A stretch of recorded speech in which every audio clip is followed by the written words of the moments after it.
A woman vanishes without a trace. A self-proclaimed spiritual advisor becomes the prime suspect. What really happened to Leila Cavett?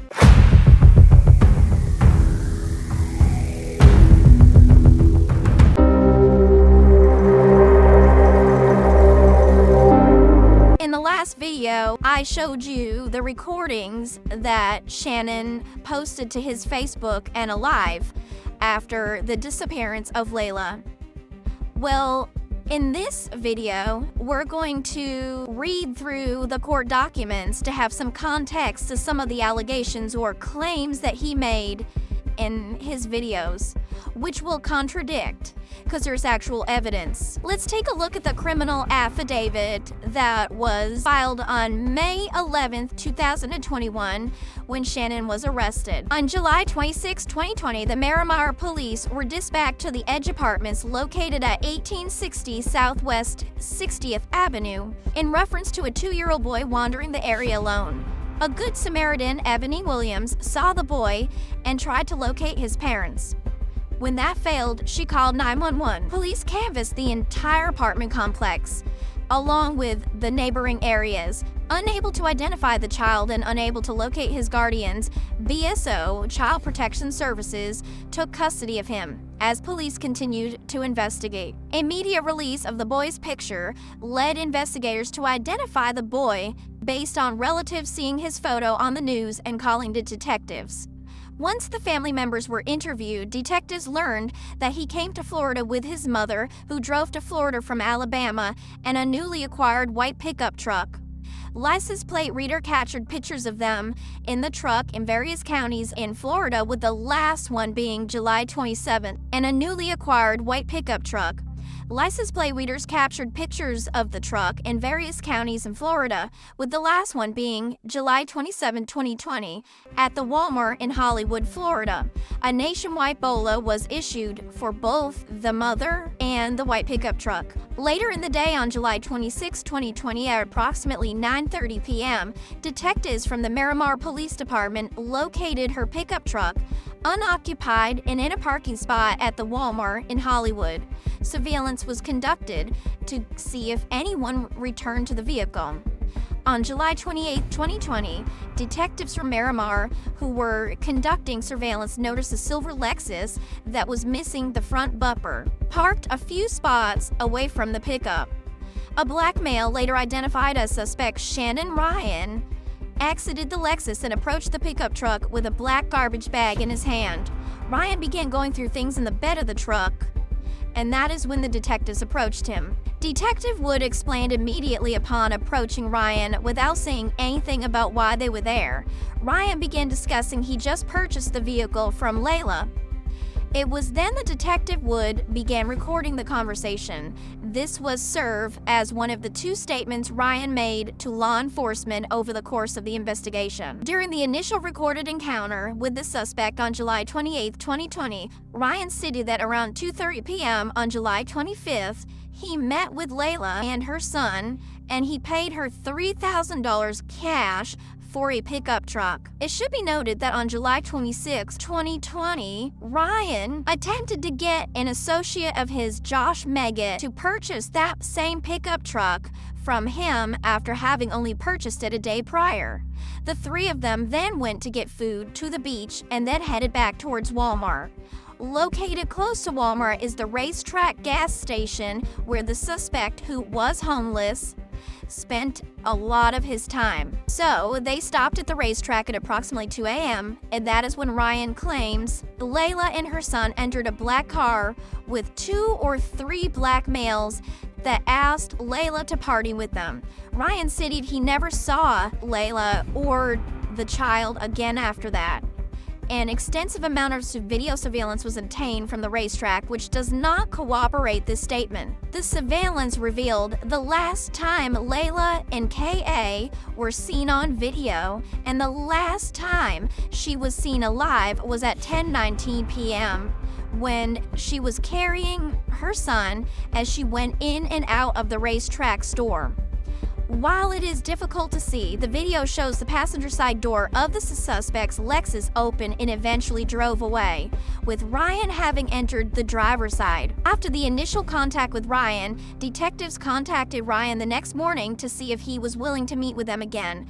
He told detectives he couldn't meet that day, but he would on the 29th at 9 a.m. at the same Walmart parking lot. In fact, Ryan indicated he was more than willing to cooperate and would be in that area. However, on July 29th, Ryan was not at the Walmart and did not respond to the detectives' calls. A check of the license plate readers revealed the suspect was heading north and eventually ended up in Texas. At this point, the FBI became involved in the investigation, along with the Hollywood Police Department. Since she was last seen alive in Hollywood on August 15th, FBI agents read Ryan his Miranda rights, and the interview was recorded. During the interview, one critical part of the statement that was different from the first was he claimed to have been by the Edge Apartments on July 26, 2020. Because his car had a flat tire. Ryan previously lived in an apartment near this apartment complex and was familiar with the area. This now places Ryan, along with his vehicle, on surveillance and his cell phone communicating with a tower in the area around that time. Her son was abandoned. He continued with the story that the last time he saw either of them was at the racetrack when they entered a black vehicle. Video surveillance was obtained from numerous locations based upon Ryan's story of his and Leila's whereabouts. Most critical to this investigation was the footage obtained from the racetrack gas station, the Walmart in Hollywood, and the Edge Apartments in Miramar, among others. A sworn statement was obtained from a witness, Tiffany Sadles, who lived with Ryan and for several months in Alabama. She was shown still photos from the surveillance footage and positively identified Ryan and the child. Video surveillance from July 25th shows Shayla's pickup truck enters the racetrack and pulled behind the suspect's Lexus, missing the front bumper. Both vehicles drove over to the Walmart parking lot. Appeared Leila entered the Lexus and is seen on another video with Ryan shortly after. Family Dollar video shows the Lexus pull in at 10:19 along with Leila and her son and to the racetrack store. This was the last footage that we have of Leila alive. Some highlights of the footage from July 26, 2020 are as follows. Ryan's Lexus parked in the Walmart parking lot. Ryan purchased carpet deodorant and trash bags at Walmart. The suspect then entered Walmart and purchased duct tape. Some highlights of the footage from July 27th are as follows. Ryan entered the racetrack with what was later determined to be a bottle of cleaner containing bleach. He is observed with the bottle at the truck as well.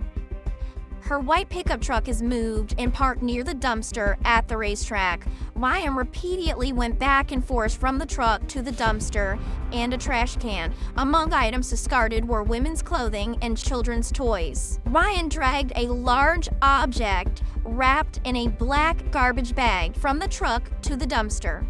Additionally, Ryan placed that appeared to be a bloody towel in a trash can. Pursuant to his search warrant, cell phone data from Ryan's phone showed the following searches.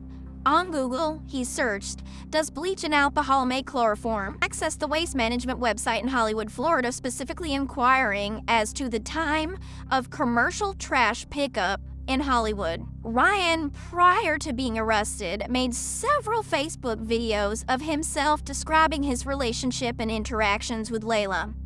Ryan called her a manipulative thief who wasted his time and hustled him. At the same time, he admits that he's a liar and he's a thief. So, he's a narcissist, so you expect him to trash the victim. From 10:15 p.m. on July 25th to this present day, this was in 2020, Leila has not been seen nor heard from by any family or friends. Leila never returned to get her son and is no longer active on social media as she had previously been. Law enforcement has been monitoring financial situations as well as travel outside the United States based on the totality of the evidence. collected during the investigation. Mr. Shannon Ryan is being charged with second-degree murder and tampering with evidence. So how about that? Shannon, who went out of his way to try to convince people that he did nothing wrong, like a typical. I'm still going through all of the court documents and reading them and doing some research. As soon as I get any more information, I will surely share it with you. I do have some depositions from the witnesses and the police officers that I'm going to go through, and I will probably make a video on each deposition. I also requested all of the footage. I'm waiting to hear back from Hollywood. I may need to go to Miramar. I'm still working through that. I hope you like this video. If you like this content, please hit the like button, subscribe, and help our channel grow by telling YouTube to suggest this video to a wider audience. Thank you, and I'll see you next time.